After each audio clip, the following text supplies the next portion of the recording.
Okay. I'm going to call this special meeting, Town Hall, to order. We'll take a quick roll call.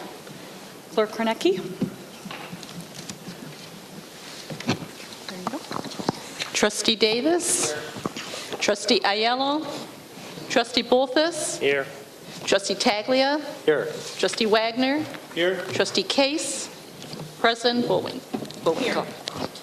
Okay. I want to bring this meeting to order here, and did everybody get an agenda? I want to make sure when you came in, make sure you have an agenda. If not, we can get you one from the back, okay? Wanted to give you just kind of a brief summary of why we're here tonight. I want to see a show of hands. How many people are here tonight to talk a little bit about the pools? See a number of hands here, okay.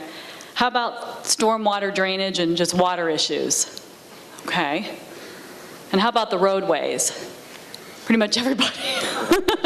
It's a village, yes, a village-wide issue. And that's why we're here. You know, this is our second town hall meeting since we convened this board almost a year ago already, if you can believe it.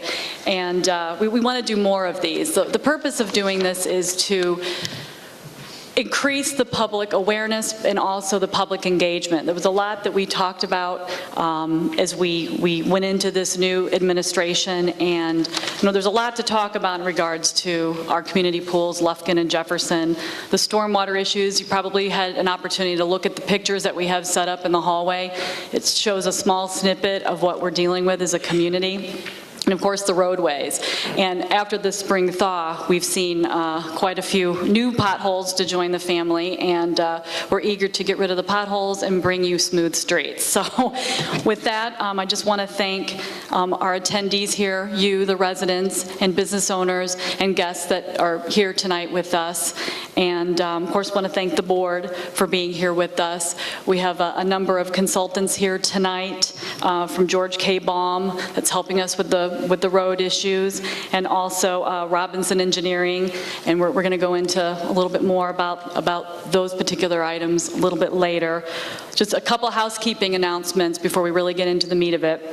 If y'all need to go to the bathroom, they're upstairs in the hallway, so I want to direct you to that. We have microphones set up in the aisles here, the floor mics, and that'll give you all an opportunity to ask questions and say any comments or anything that's on your mind, so there will be opportunities to do that. Like I said, we've got 2 mics set up, and we want to make as much time as we possibly can for the Q&A. That's why you're here, that's why we're here, so we can hear what's on your mind, and you can hear what's been going on. We can give you some updates on these various issues that we have on our agenda tonight. So without further ado, I'd like to now toss it over to our village manager, Rich Keener, so we can kind of really start getting into the meat of the program here. Oh, absolutely. A number of presentations here, so. Thank you, Madam President. I appreciate it. I didn't sit on the stage this evening because I thought they were going to lower the orchestra pit a little bit, and I didn't want the bright lights to glare off my bald head, but we're gonna do that anyway. Thank you for coming this evening. Appreciate it very much. We've got many folks here this evening, many staff, and happy to be here. At least this time it's not raining and storming outside. But we've got 3 important topics to discuss this evening. And to improve in these 3 areas, it's going to take considerable teamwork. It's going to take considerable planning to improve in the pools, stormwater, and the roadways.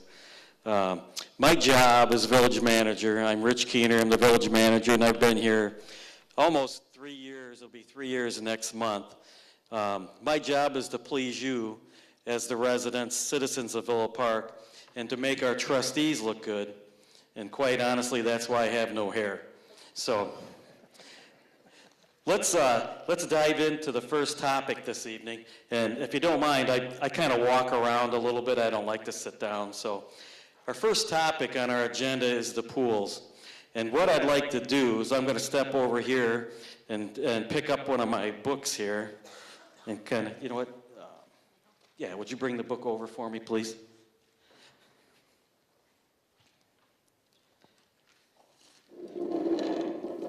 You can just set it right there, please.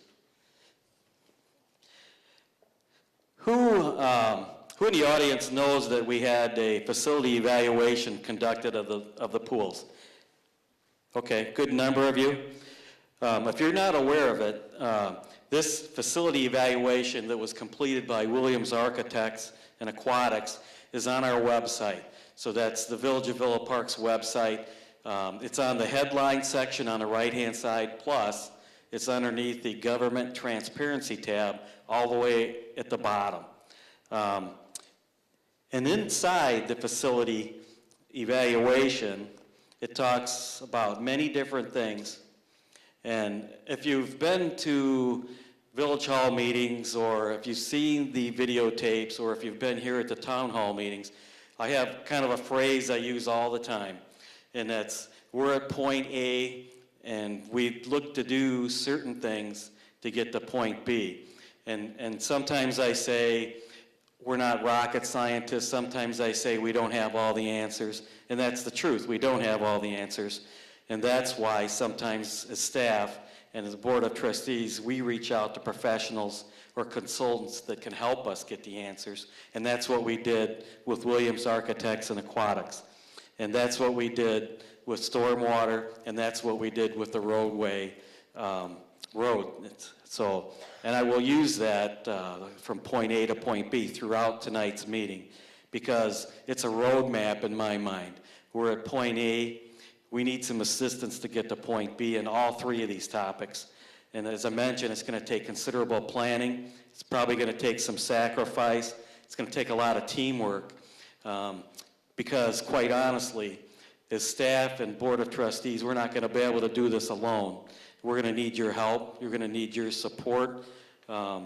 If we fall down, I would hope that you help us back up. If you fall down, we'll help you get back up, and we'll move forward in a positive manner as a team to get some accomplishments in these three difficult areas.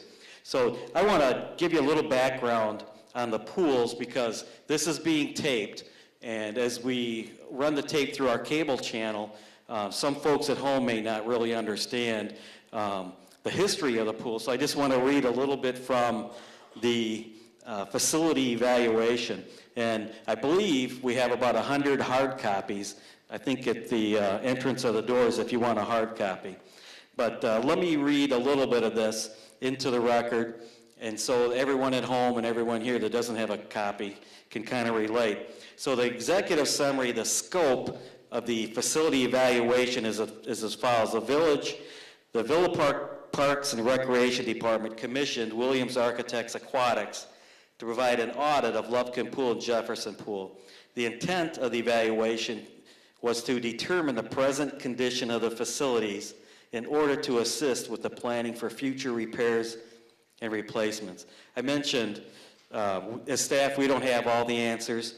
I'm not a pool expert, don't claim to be, but we did hire some folks that are very talented to take and to do an evaluation of both pools. Let me give you a quick history of Lufkin Pool. And before I give you the history of both these pools, I just want you to know that contrary to staff's beliefs, I was not born when these two pools were erected. So Lufkin Pool, the pool opened in 1954. The original filtration system was a vacuum sand filter. In the late 1960s to early 1970s, the filter system was converted to a vacuum DE filter.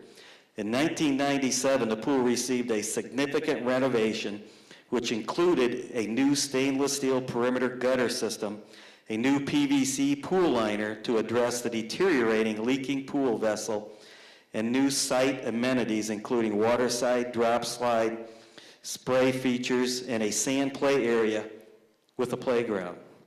So, and that's 1997, and it's now 2014. So you can kind of sense it's been many years since a renovation has been done to this particular pool. Jefferson Pool, the pool opened in 1966. The original filter system was a vacuum DE filter, is still in use today. So in 1997, a new body flume slide and drop slide were added to the main pool, and a new zero-depth entry wading pool was constructed with its own filter building. A new playground was also added adjacent to the new wading pool. So again, in 1997, some amenities were done. And again, this is 2014, so it's been quite a while. Let me tell you a little bit about the methodology that Williams used. The evaluation consisted of an on-site visual inspection of the facilities and discussions with the staff regarding areas of specific concerns. The investigation included a visual examination of the building's mechanical, plumbing, and electric system structure and finish for the pools, pool gutter systems, exposed piping, pool filtration systems, chemical control, and feed systems, deck areas, and related equipment. So inside this report, it will help identify items that require ongoing maintenance or repair and items that do not meet the current codes and regulations, including the Illinois Department of Public Health Swimming Pool and Bathing Beach Code and current industry design standards. And so again, if you haven't taken a look at the evaluation, it's got a lot of good information and a lot of background history, photos of some of the items that need to be improved upon. At this point, I want to briefly discuss a couple of items, and just to clarify, both pools are going to be open this year. We're not going to close the pools. Lufkin and Jefferson will be open, barring any unforeseen circumstances. We still have a little snow out there and still have to do some prep, but they should be open. This may come as quite a surprise, but there's never enough funding to put forth all the needs that we have. And as a staff and as a board, we always do a balancing act every year when we create the budget, when we put it together.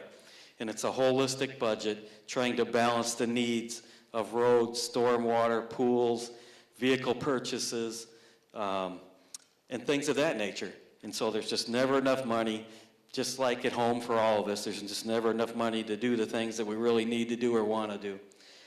But this year, we have submitted a park grant, and Director Gola, the Director of Parks and Recreation, is going to discuss several different things in a slide presentation following me, but the village in the last few weeks submitted a park grant in the amount of about $978,000. And the park grant is going to, if awarded, address certain improvements at Lufkin Pool. A few years ago, and I say a few, because as a village, we have about 8 outstanding DCEO grants, Department of Commerce and Economic Opportunity, grants that have been stuck in various stages at the state government for about 6 years. So this year, the DCEO grant for pools was awarded, and we're moving forward with some improvements using that funding. So that's about $20,000 from the state of Illinois. Later on this year, probably around this summer sometime, we're going to apply for another OSLOD grant, and we'll use that grant if awarded to do improvements at the Jefferson Pool. And if you remember, the village was lucky enough to be awarded an OSLOD grant about 1.5 years ago to do the skate park and all the amenities at the Iowa Community Center. So the state of Illinois is very familiar with the Village of Villa Park. And we're very proud to award us that grant to do those improvements for the skate park and the garden area and the playground. And, and the other item that we'll do is we have village funding. So within this budget, after we receive the facility evaluation, we rearrange things within our budget and put, obviously, some more funding into the pools. And then, unfortunately, another effort is we proposed to raise the pool rates for 2014. And quite honestly, we did looked at our competitors around Lombard, Elmhurst, et cetera, and we did propose an increase in pool rates. It was approved by the village board If I'm not mistaken, I think that was a 10% increase. However, we still have the early bird rates, and then I think that's for 4 weeks, and then we go into the regular rates. So I hope this helps you, provide you a little bit of a background on what Director Gola is going to talk about now. So Director Gola, if you'd come up, we'd start your PowerPoint presentation, and we'll proceed through the pools. Thank you, folks.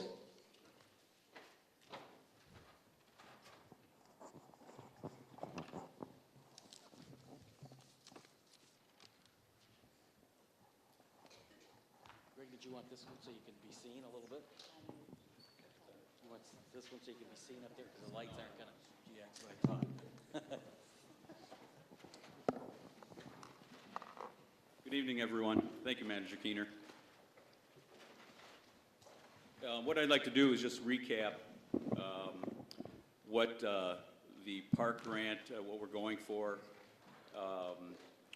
and then also recap some of the budgeted items that are included in the next fiscal year budget.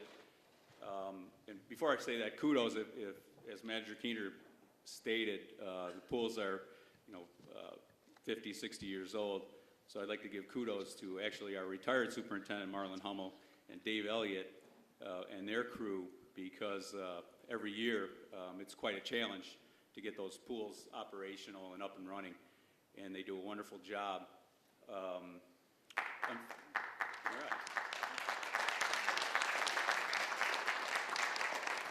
But unfortunately, some of the infrastructure with 60 years of time, they're going to wear out.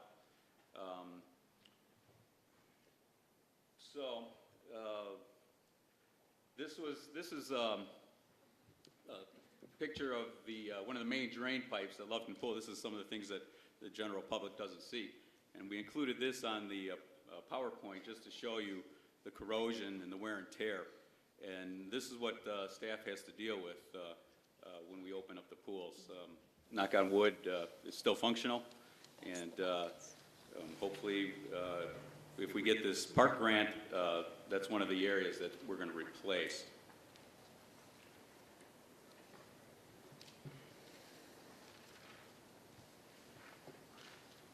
On the slide right now, you'll see we talked to Williams Architects, and we asked them to give us the critical areas that need replacement at Lufkin Pool, or for Jefferson for that matter. And actually, Williams, getting back to Williams, we asked them to pick out the critical areas that need replacement or repair.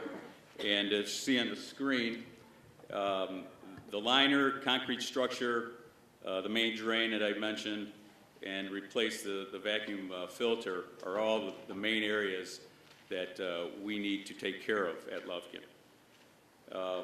And that's in the amount of $675,000. The announcements for the park grant will be coming in November, so we have our fingers crossed.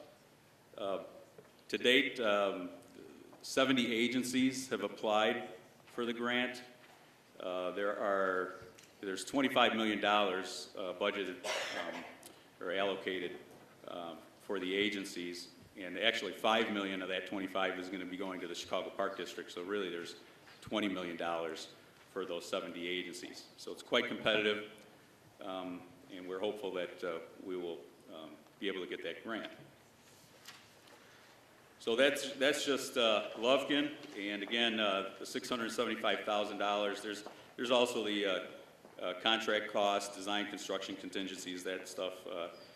That's another $303,000 plus.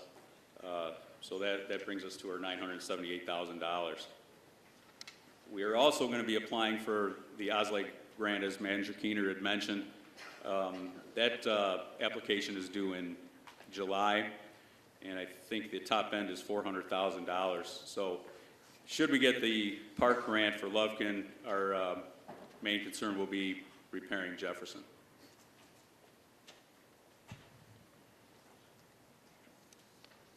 On the pool repairs, and we're going to start getting into the budget a little bit. I'm not going to spend a lot of time, but I just want to show everybody out there what we're going to be doing. As the manager noted, we have received a DCEO grant of $20,000. So that was the first thing we concentrated on. And if you notice, the Jefferson pool repairs, we have to replace the roof of the wading pool, and we're removing the playground, and we're replacing that playground surface. So that's about $13,500. And then at Lovekin, we're going to, the spray area, that surface is all, it's worn out. We have to replace that surface, and we're also replacing the diving board. We'll probably actually replace the structure, steel structure as well. So that totals $24,600. So the DCO grant is 20, and the additional repairs, we budgeted $4,600 for that. And now on the budgeted pool repairs for Lovekin, as you can see, there's 10, 12 items there. And these are some of the items, actually all these items were identified in the Williams Pool Report. So the board, thankfully, and Manager Keener, they've committed to giving us those funds to make those necessary repairs. So these are budgeted items. So I'm not going to read everything. You can look. And actually, these are all these items are on your pool report. And again, there's extra hard copies upstairs by the entrance. So Lovekin pool repairs, everything that we're going to do will total $13,300. Get to the next slide. And then this next slide, Jefferson pool repairs is $14,650. So there's a lot of areas that we need to take care of. Some of these areas we can do in-house. Some of them we'll have to probably contract out. But we're going to be handling some of those areas, again, that Williams has identified.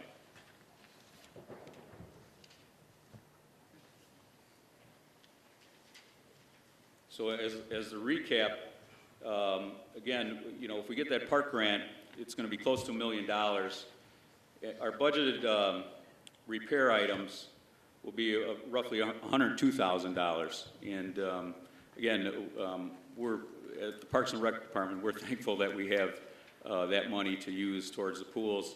For years, and it's every department, it's been, the monies just weren't available to do these necessary repairs. So now we're a little bit better off, and there's funds available. So again, we're gonna do what we can to keep these pools operational. If you notice, there's an additional $50,000, it's probably the fifth line down, that is also budgeted. We're going to hold off. We haven't earmarked anything as of yet. We're going to hold off until the snow melts, and we can really look at the pools and do an evaluation and an assessment on those pools. So hopefully there's, it's been a bad winter. Hopefully it hasn't affected the pools too much. If it has, we're going to have some money available to correct any necessary items we need to. If the weather hasn't affected the pools and we're ready to go, then we have other items that we've kind of toyed around with, pool replacement, repair stuff. That's our contingency. We haven't put anything to paper yet, but we're just waiting to see how the pools are after after the weather breaks. We do have some money earmarked actually for the seal coating of the parking lots. The Lovekin pool is in better shape than Jefferson. The Jefferson lot eventually is going to probably need replacement. We're going to try to seal coat. We are going to seal coat this year because we don't want to do the replacement as of yet in case something down the road happens with community input and where we're going 5-10 years down the road. So right now we're going to seal coat and make those parking lots a little more. Here's I've lost my favorite wireless mic. So the to be determined amount for the parking lots, in the budget we have $130,000 for the parking lots for Jefferson and Lovekin. And what we plan on doing is it's more than likely it's going to have to be bid out, whether it's seal coating or resurfacing. But we're hoping that there'll be money left over to do more things. As we do those parking lots, we're going to joint bid with other projects and hopefully make our money go further and have some money left over and do more improvements. And as Director Gola was speaking, when we apply for the grants, we're going to use this forum tonight to put in to the OSLOD grant later this year that we've met, we're gaining support and things of that nature. But, you know, I was just sitting there thinking, if you're in support of the park grant or if you're in support of the OSLOD grant, would you write me a letter and tell me that you're in support of the park grant and the OSLOD grant, probably two separate letters? And as staff, we'll turn those in with the application. We've asked Representative, or I should say Congresswoman Duckworth for a letter. We've asked Senator Cullerton, we've asked Representative Conroy and others for letters in support of the grants. And that tends to go a long way when the grants are being considered. And it's such a competitive system, and when you apply for the park and the OSLOD and other grants, it's all competitive. So anything that can give you an edge, and we do. And so we've personally met with Congresswoman Duckworth and Senator Cullerton about another grant that we put in for a fire truck, and we're doing that, getting letters of recommendation, letters of support. So if you would do that, please direct it to myself at the Village Hall, and we'll turn it in with the park grant and the OSLOD grant. The more support, the better. I think as a village manager, I believe that we're moving in the right direction. They're trying to keep the two pools open and fix them as best we can. And we've got, like we mentioned, a third-party consultant that did the report. We're going to follow the report. We're going to implement the recommendations and move forward. And so I believe this time, Your Honor, questions and answers? Yeah. Okay. We'd like to now commence the question and answer session for the pools portion of our town hall meeting tonight. So if there's anybody that has a question, okay, so let's, manager. Fabulous, okay. All right. And Jess, I know you're in the audience, I can see you, so if you want to go to one of the mics, you're welcome to, but I'll let you start it off here. We've got a couple there. There's one right there, and then there's another one in the other aisle. Okay. Yep, by the fire chief. Thank you. I actually have probably 5 questions. Can I ask them all at once, or? Sure, fire them off. Okay. So the park grant application, it opened January 24th. I contacted the village February 21st. We had not applied for it yet. Wondering why you had 10, if as of February 21st, you had 10 working days to apply for a huge grant that you're wanting about $1 million, and in 10 working days. It's kind of crazy. I don't know why that wasn't applied for sooner. I'm very disappointed. We knew that we needed this money for the pools, and the money was made available through this grant. My second question is, I'm not sure, I've just heard from other people that we weren't even qualified to apply for this grant. We did not meet all the qualifications, yet we paid like almost $8,000 to a company to apply for this grant. And basically we're applying kind of knowing we're not going to get it. I don't know, that's just what I heard. We took a survey last summer. One of the questions on the survey was about the pool. I don't know, I can't find the answer to that one question about the pool. I think it was whether you wanted 1 pool or 2 pools. I want to know how many people even responded to that. My other question is, we've known for so many years that the pools have been an issue. I just don't know why we're not planning more ahead. We talked about, Mr. Keener mentioned we need teamwork, we need to plan ahead. Let's go already. Let's go with this.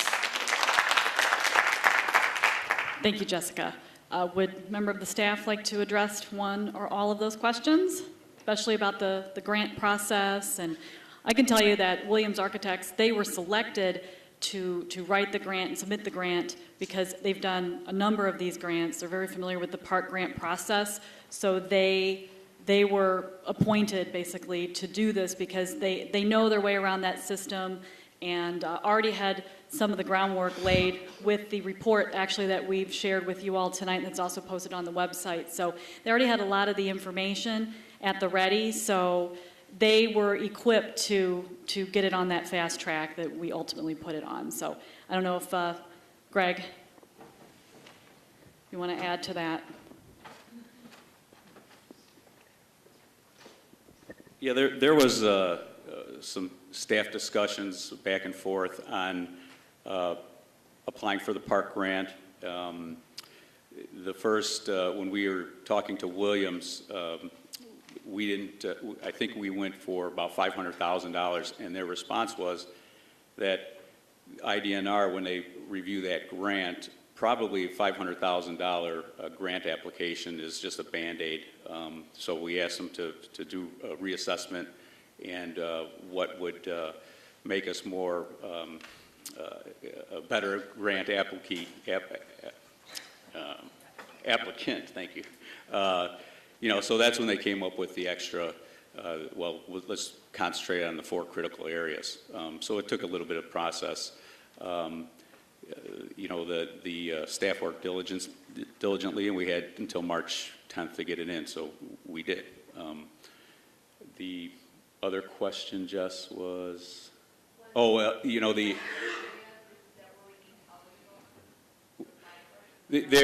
when I talked to the grant administrator at the IDNR, she told me to apply because I told her what we were doing. They were actually looking at some new construction and interior construction, but you know the pool repairs wasn't out of the realm. So there's 70 applicants. So if we didn't apply, then you know I would imagine people would be asking us some question: why didn't we apply for the grant? So you know we applied, and we're hopeful we'll get it. And just as an FYI, in terms of the timeline, dealing with the state takes a little bit of time and a lot of patience, but we're told that the state is hoping to announce the award winner of this grant around November. So we're going to, this is going to come out of the governor's office, so we're going to keep up on that. We've had actually some meetings with the governor, so Villa Park is on his radar anyway, so we are planning on staying on top of that through regular contact with the governor's office, even if it means we're going to be pesky, so be it. We've had the opportunity to meet with him face to face. He gave us 40 minutes of his time back in October, so that's a good thing. You know, to get 40 minutes from our governor is pretty amazing. We're lucky to get that. So. We will stay on top of that. We're hoping that November is when the results will be announced, and we hope that we're the recipients of it. So I wanted to let you know that. Are there any other questions in regards to the pool? We have a few. Okay. Thank you. President State your name for the record. Tom McQuillan. Yes. Just a question of clarification for you before I start about the pools. If I speak about the pools, Yeah. would I be able to speak later about the roads? Oh, of course, yes. What we're going to do, we're doing the pools right now, and then we'll go into stormwater, and then we'll go into roads. And each piece will have a brief presentation, an overview, background, and then opportunity for Q&A in regards to these issues. So yes, you Thank absolutely. you. There was a bit of a misunderstanding about Yes. that when I came in, so I appreciate that Yep. clarification. Yes. I have a few questions for the superintendent. Okay. Just after reviewing the report in a cursory manner, I've got 98 pages here. It seems as though the village is proposing to make substantial repairs to one pool after we receive a nearly $1 million grant this year, and then apply for a second grant from a different source at similar value next year to make significant repairs, and I stress the word repairs, to the other pool. Is that correct? I do believe so, yes. And Greg, if you want to address that, that's targeted.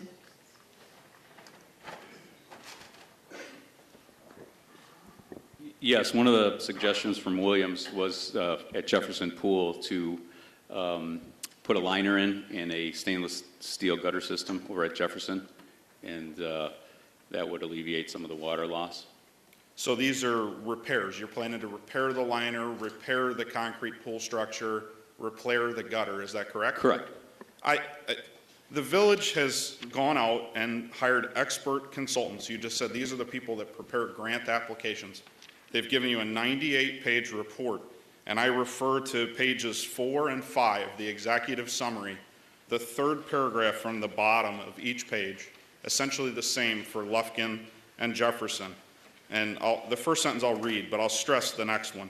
Repairs, replacements of the deficient items listed in this report could be done, and the village could continue to operate the facility. It further states, however, with a pool that is nearly 50 years old, and that's actually a mistake, it's 60, it is not advisable or a suitable long-term investment solution to make major repairs, the word we've been using all night, to the pool. It is our opinion that the facility has reached the end of its useful life, and it is our recommendation that it should be replaced in the near future. So I ask the village why we're chasing these pools. Why not shore up one pool? We all get together and we buck up and we shore up one pool, and then we replace the other pool. It just makes sense to me. I'm a realist. I work in the road construction industry. When a road gets to be 60 years old, you reconstruct it. You don't keep trying to put Band-Aids on it, because we're going to spend $1 million, and then what's to say 10 years later we don't have to dump another $1 million in. I would ask, what would it cost to replace one of these pools with a state-of-the-art pool that meets all IDNR and American with Disability Act requirements, rather than to chase this and try to maintain two pools? Why not maintain one, shore it up, and until we can get the other one reconstructed and replaced? That's my question. Thank you. Very good question. It's we've discussed that, and we down the road, if we don't do anything to Lufkin Pool, it's closing, because eventually the infrastructure is going to fail. So we have to do something to Lufkin, and basically, if we can do the repair work now, it'll buy us 10, 15 years where we can start planning to replace one or both pools. So that's the thought process of if we don't do anything to those pools, if we don't apply for the grants and do some repair work, the lifespan of specifically Lufkin is going to be short term. So we have to do something to keep that pool up and running. I don't know if I've used my 3 minutes, but let one pool go, please. Let's not waste our money. We're not going to keep getting grants year after year after year. Maintain one pool, and we'll all buck up, and together we'll use the one pool, and then let's try to, shore up the pool that needs the least amount of money, replace the other one, and then hopefully in 10 to 15 years we could plan to have a second newly reconstructed pools. You've got some good questions, and let me kind of summarize it all together. When we were at a board meeting recently, and the evaluation was presented to the board, I looked at Williams, the representative, and I said, how much would it cost to build a new pool or reconstruct these pools? To build a new pool is about $6 million. And we're struggling to put in $200,000 in repairs. So let me think about that. $6 million versus $200,000. We're about ready to talk about roads and stormwater, and really, I mentioned it earlier that as a board and as a staff, we put together the budget, and it's a holistic budget. There is no $6 million for a pool. There's no $6 million for pool improvements. I'd like you, maybe when you leave tonight, to drive Park Boulevard. And, I run Park Boulevard. I urge you to drive Park Boulevard tonight, and then let me know tomorrow what you think, and drive Van Buren east of Ardmore and tell me what you think tomorrow. And drive Summit and Jackson down by the school and tell me what you think. We've got 3 topics tonight. We're going to need some teamwork. We're going to need some cooperation. We're going to have some sacrifices. There's just no doubt about it. I constantly hear, I've been here almost 3 years, I constantly hear, don't close Lufkin. Don't close Jefferson. I'm going to storm Village Hall if you close this one. I'm going to do that if you close this one. So as a staff and as a board, we're trying to react to please you, trying to keep both of these pools open. Both of them have reached the end of their useful life. If we don't apply for these grants, there is no money for these pools. We're trying to do what little we can. We're trying to buy squad cars. We're trying to keep folks employed. We're trying to do many different things. We have a salt dome that's practically falling down. It's amazing how many things we need to do. And when we get to roads, you'll see, well, you probably already saw the photos when you came in. That's what our community looks like. That's what our residents sees. That's what our guests see. That's what our businesses see. And if you're proud of that, then maybe we should just go home right now. Because I'm not proud of it. I live here in Villa Park. I am not proud of the pools. There's a tremendous amount of work that needs to be done. I wish we could take the liner back at Lufkin and repair the concrete. But you know why we don't? We're scared to find what's behind there. And once we find it, we're going to have to repair it. If we have to repair it, we're going to close Lufkin. And then that'll be done. So right now, we've got both pools planning on opening. We're going to apply for some grants, get some repairs done. If you want one pool, then we're going to have to come together as a community and do a whole lot of planning and a whole lot of persuading, because not all of us get along when it comes to one pool.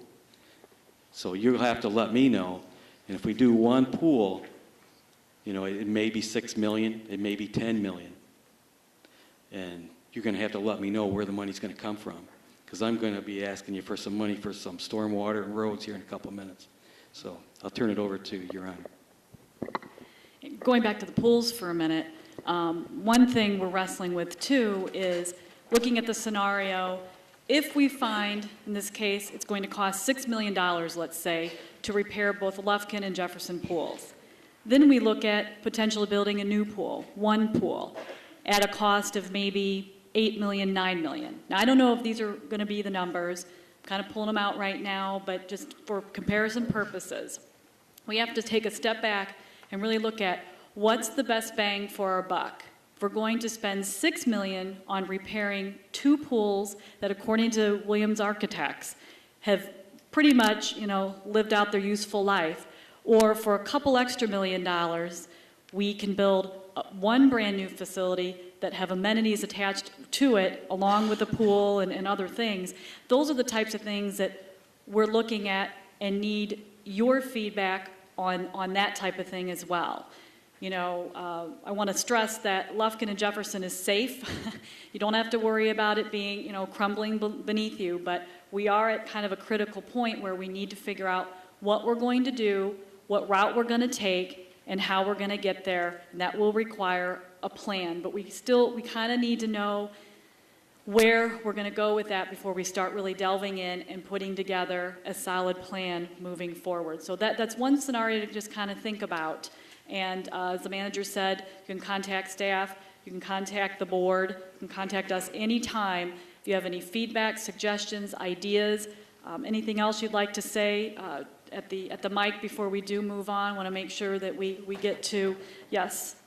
It's hard to see because we've got bright lights, so I apologize if we can't see you. So we'll take a couple more minutes to please, ask any other questions that you have in regards to the pool. So, real quick, Amy Jenkins. Hi, Amy. So you just mentioned we're kind of at a fork in the road where you need feedback to say which direction are we going to go, to continue down the road of having 2 pools, to merge and have one new pool.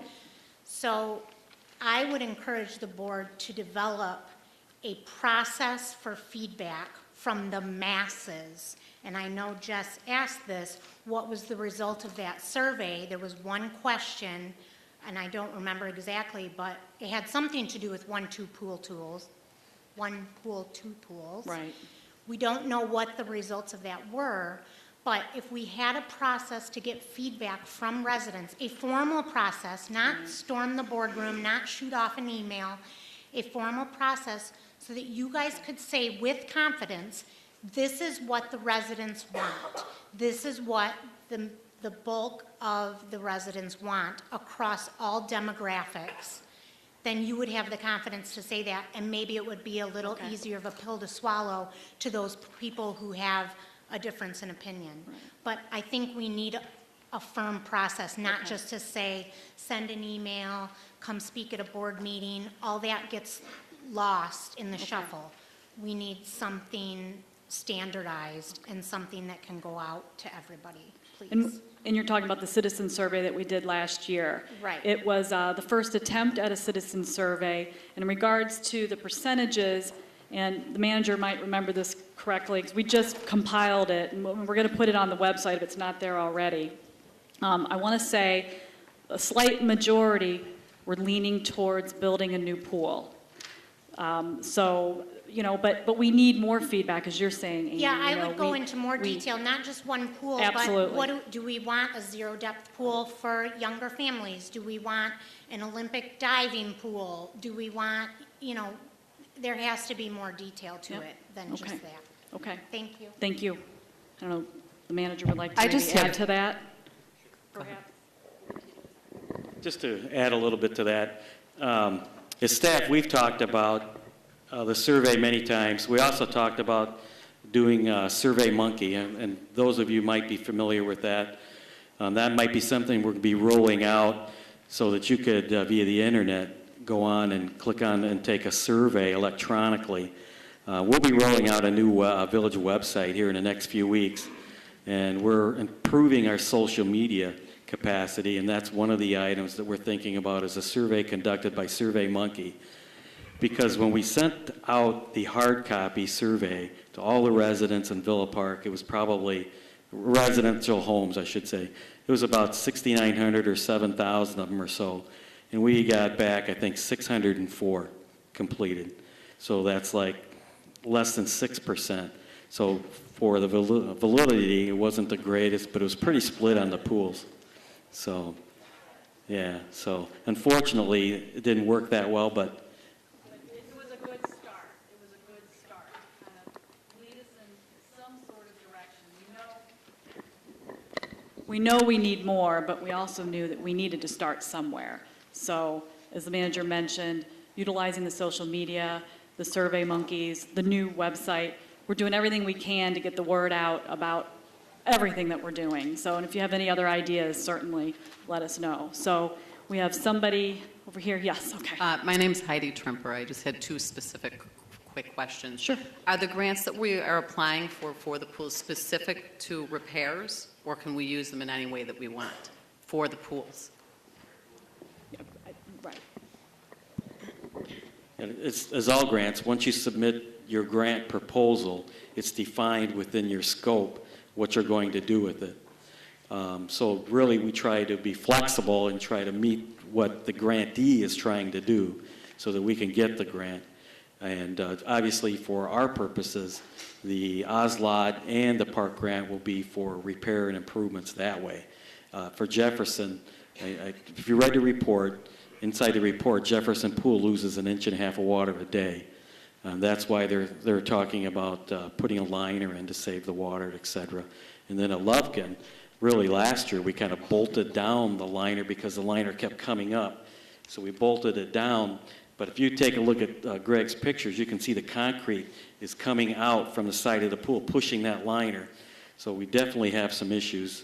But again, it's like I mentioned, we're a little apprehensive about pulling that liner back, because once you do, then you got to replace the liner, and then the issues behind the liner, we don't know what we're going to get into. Does that answer your question? It did. And then, actually, if you want to stay there, I wanted to ask about the $6 million quote. Was that a quote, or 6 to 10 was the range? Was that a quote to build like a pool like Lombard has? Because speaking personally and from a lot of parents who have kids, we're not looking for that. I mean, you could build something on a smaller scale. So I guess I want to know where the 6 to 10 million is coming from. Well, during the board meeting, the representative from Williams said to build a new pool, he said 4 to 6 million. And that was really off his hip. I mean, I put him right on the spot. Yeah, So that's it's not bare bones. on what scale? He didn't mention what level. No. Okay. But through staff, we've talked about many things for pools, and I'll just briefly touch on it. You know, if we were to build a new pool, it's a chance to change the future of Villa Park for a long time. And it would be my advice to the board that we look at combining several things with the pools and maybe create a larger municipal structure so we can actually shrink our municipal footprint within the village. In other words, empty out some of our buildings, get them back on the tax rolls, and do a lot of different things around the new pool. For instance, in our community, we don't even have a place to work out. There's no LA Fitness, there's nothing. And I'm extremely concerned about childhood obesity and having our kids work out in the pool. I mean, what great exercise for the kids. So that is something that's been tossed around. But then you come right back to, okay, how do you finance that? Where's the funding coming from? And then the rest of my hair falls out. So we've talked about that. And as we move forward, you know, I appreciate all your comments and recommendations. I look at everything. And, you know, when we move on from here, I'm sure that we're going to be gathering and talking about pools many, many times and moving forward. So thank you. All right. Okay, Anne Marie, Hi. I can see you. You want to state your name, though, officially for the record? Anne Marie Testa, for the record. I just want to follow up on what Amy said at this microphone a few minutes ago, that I think that we need to pursue a more professional path of determining what the entire village would like to see done with our current pool situation. And I kind of was under the impression that we are actually right now sort of on a two-track scenario where these grants, the park grant for $1 million, that's funding from the state, and those grants are actually available annually, if I'm not mistaken. Is that correct, Greg? So He said yes. you Greg can said yes. apply for a park grant this year, you can apply for a park grant next year for a completely different project that has nothing to do with keeping any one of our pools functioning. So I sort of thought we were on a kind of a two-track thing where, you know, for the least amount of money possible, it's probably going to take quite a long time to come up with a plan and the funds for replacing what we have right now. So in the interim, we're trying to keep what we've got going and simultaneously gather data, Right.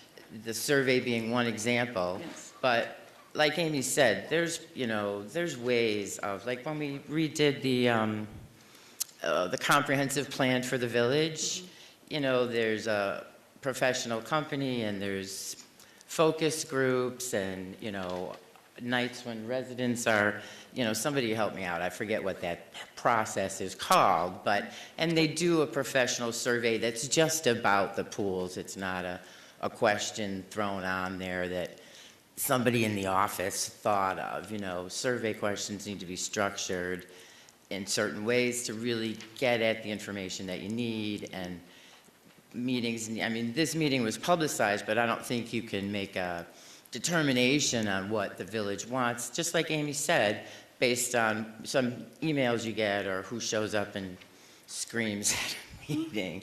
And then the other, just before I finish, we talked about letters in support of the two grants that you're applying for, the OSLAD and the park grant, and I wondered, was there a deadline for those, when you'd like those letters? Yeah. This week for the park grant, in fact, when we regularly ask for letters of support from our elected officials, and it usually takes weeks and weeks. And so when those arrive, we'll put them towards the grant. So if you write, if you want to take some time this week and write me a letter in support of the grant, then I'll quickly shoot it off. I can probably even PDF and shoot it off via email. One item that I do want to mention is that we're in the midst of, staff is talking about having a study done of what to do going forward with all the parks and recs. I mean, we need a plan of where we're at now, where are we actually going? And the pools will be part of that master plan, and that's what it's called. It's a Parks and Rec master plan. So we're in the midst of talking to, I believe, 3D Design right now, of helping us with that, where we're at now, where we're going in the community, and I believe that there will be some focus groups with the master plan, just as Anne Marie mentioned about our comp plan. If I'm not mistaken, I think the comp plan actually had focus groups too to help along the process. So there'll be focus groups for the master plan, and of course, obviously, I would recommend being involved with that. So that's something they'll probably bring to the board here shortly. Thank you, Ron. And the whole, as we said earlier, the whole purpose of getting together in this type of format is to hear your ideas and your suggestions in addition to doing all of these other things, such as a survey and et cetera, et cetera. So you are being heard, and it's all going to be compiled, and it will be a part of the master plan, as the manager had mentioned. So, right, we have somebody else here. Yeah, Terry Wolf. Terry, mhm. A lot of things have been said tonight, and I recognize you guys have identified that we have 3 big issues that we're here to talk about tonight, but each one of them has the same big problems, that we have no money. And I keep hearing us talk about all these grants, and I sat through a recent board meeting when you guys approved for the park grant, and I heard you guys talk about all these different capital improvement funds, and Vitas Jaskelis kept discussing them and started off the discussion with there's no dedicated funding source. It's a very big concern. Each one of those seemed to follow up with, we applied for a grant, we recently received a grant. And that's all great, and I'm glad to hear that we've done a lot of work with that. I'm glad we applied for the park grant. We've picked up a couple of OSLAD grants. I work for a park district. I know that when you go for these state-funded grants, they typically give them to you for a handful of years, and then guess what? They say, you know what, they've had their share of the pie, we're going on, we're moving on. What's going to happen when that happens here? Maybe it already has happened. We've already picked up OSLAD grant in Iowa. I'm pretty sure we got an OSLAD grant for Twin Lakes. We're applied for a park grant now. We're talking about applying for another OSLAD grant for Jefferson Pool. I mean, everything we seem to have seems to be built on the idea of going for a grant, but we're not talking about what if we don't get the park grant? What's the next step then? Do we have a plan? I mean, this is not anything new. The pools are 60-something years old. You guys didn't create these problems, but you've inherited them. You applied for the job that is to deal with this. And so we're charging you with dealing with this problem that's not being dealt with appropriately. And I don't hear any plans moving forward for where we come up with the money. For the pool specifically, I'll go on record, I'd rather see 2 pools in town. I think it should go out to everybody. We need to have a survey for everybody to get their input on this. That hasn't happened. A lot of time's been wasted on this subject. Manager Keener just identified, he seems to see it's more important to replace our streets. He likes to go down Park Boulevard. That's fine. We need to put some infrastructure into our recreation department too, where there's going to be nothing left of our town. People don't move to communities that have terrible parks and recreation. I encourage you guys to continue to think this through, talk to the community, develop the plans like Amy said, have a regular survey. I've done some surveys. My understanding is that a 10% return on a survey like that is actually a pretty decent number. It sounds low, but for a public survey in that fashion, it's pretty good. For the first time, yeah, because you never know what you're going to get for the first time around. And we definitely plan on doing more. And we're planning on doing more of these. I mean, this is part of the process. You talk about, wanting us to communicate with you and you to communicate with us. This is one of those opportunities. So, we are doing everything that we can, and we do hear what you're saying. And we appreciate all the feedback, good, bad, indifferent, whatever is on your mind. We appreciate it all. We need to hear it all in order for us to put together a sound, good plan that's going to work for Villa Park. I mean, we have pictures, and we've talked about all of that. I mean, it's just, as we mentioned earlier, it's just a snippet of what we have on our plate here. And we're up for the challenge. We're serious when we talk about we want to finally do something about this. So one last thing I want to point out is that I've heard you and Manager Keener get relatively defensive about some of the comments that are being made out here and how difficult it is to do your job and to make these tough decisions when it comes to the money. You need to remember that this is a representative form of government. We have asked you guys to do these things. Right. We're asking you to spend the money on the infrastructure. We're asking you to build us the pools. You don't have to come to us and sell us the idea that oh, you know, this is tough, we've got a lot of money, but we can't afford to do it. We're saying, find us a revenue source so that we can do it. I've said it before publicly, I'll say it again now. I'd like to see a referendum to build the pools. Maybe we need to go for a referendum again. I'm assuming that's what Manager Keener's hinting towards, is another referendum for roads and infrastructure here. I mean, we need these things, Yes. and maybe it's time that the residents of this town think about, if they want these services and these amenities, it's gonna cost us more in our taxes. If they don't want it, fine, vote it down. They can have the town that they want, they don't vote for it. Right. I, for one, feel that we don't pay enough in taxes for some of the things that we get here, but we get, let me rephrase that. We don't get the amenities that we should get, and we're not paying a lot of money, so I don't know how we could expect to get better amenities out of that. So, you know, maybe we need to think about that. I don't need a Taj Mahal, I don't need a Right. Paradise Bay like they have in Lombard, but a couple of community pools, and if that's what we're asking for, then come to us with the plan and say, here you go, you want it, it's gonna raise your tax bill $500 a year. And that's absolutely what's underway, you know. Great. But Thank really, you. truly, I wouldn't tell you that if it wasn't true. So, and again, you know, coming together like this and doing more town hall meetings like this will get us towards that goal. You know, the people want to be involved, and we want the people to be involved. We can't do this by ourselves. No. All because we sit up here in these fancy chairs, you know, it doesn't mean that we have all the answers, you know. We are seeking help and assistance from the residents, because we're all in it together. This is our town collectively. So we hear everything you're saying, and everybody else for that matter. So when we appreciate your feedback. Thank We you. really, really do. Okay. Anybody else before we move on? We've got a full agenda here.